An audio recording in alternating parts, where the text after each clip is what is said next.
Ziema šogad beigusies tā īsti nesākoties, tomēr tā tas nav. Janvārī 2 nedēļas bija gan spalks sauss, gan spēcīgs vējš, kas kopā veidoja bargus laika apstākļus. Nenoliedzami tas ietekmē arī ceļu un ielu kvalitāti, jo pēc temperatūras maiņām parasti veidojas bedres.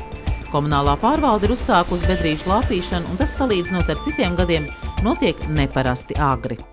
Sasaluma atkusuma periodiem sāk veidoties arvien vairāk bedrītes, tāpēc arī jau kādu laiciņu, un arī līdz pat vasaras sezonai noteikti, ka tiks veikts pilsētas avāri bedrīšu remonts ar augstu asfaltu, kāda ir ierasts ziemas apstākļos. Bedrīšu lāpīšanā tiek izmantota tā sauktā augstā tehnoloģija, kas dod tūlītēju rezultātu, bet tas nenodrošina ilgu kalpošanu. Tāpat ziemas laikā Liepājā veidojās apledojumi un uzsniga arī sniegs, kas nenoliedzami prasīja ceļa apstrādi ar kaisāmo materiālu, kur sastāvā ir arī smiltis. Tagad tās ir pažuvušas un ar spēcīgu vēju iet pa gaisu un rada neapmierinātību iedzīvotājos. Šogad pašlaik laika apstākļi atļauj uzsākt šos darbus, un tāpēc negaidam vai spodrības mēnesi vai kādus citus apstākļus, kad būtu pēc kalendāra, bet mēs rēķinamies un izejam pēc fakta, un esam uzsākuši pilsētas ielu tīrīšanu, savākšanu ziemas kaisāmā materiālu atbilstoši laika apstākļiem.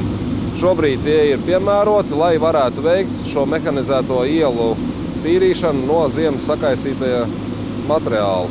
Šobrīd darbi notiek pilsētas maģistrālajās, pilsētas centra ielās, un pakāpeniski tiks pāriets uz šķērsielām un uz pilsētas nomalēm, un tiks savākts šīs kaisāmais materiāls.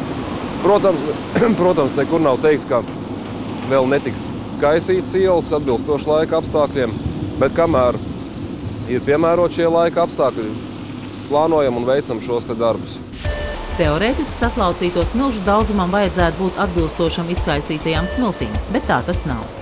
Noteikti uz ielas braucamās daļas uzkrājas vairāk šis materiāls, jo ielas malās nonāk arī saslauks no pilsētas ietvēm, un vēl visādi citādi arī vēja rezultātā ar sniegu, kas ir bijis ielu malās sastums, tā kā apjoms tieši no braucamās daļas noteikti ir arī lielāks šis procents, kā ir izkaisīts tieši uz braucamo daļu.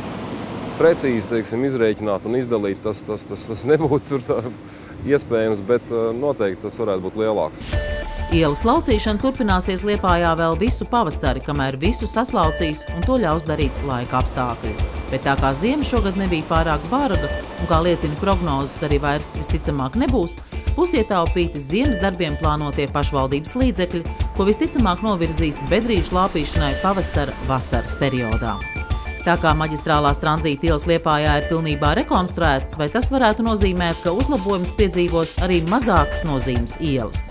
No tranzīta maršrutiem mēs pilnīgi noteikti prom, jo šīs lielās rekonstrukcijas ir bijušas Zirņa Brīvības ielai, Ganību ielai, šogad arī Ganību ielā viens posms, kas ir paredzēts rekonstruēt.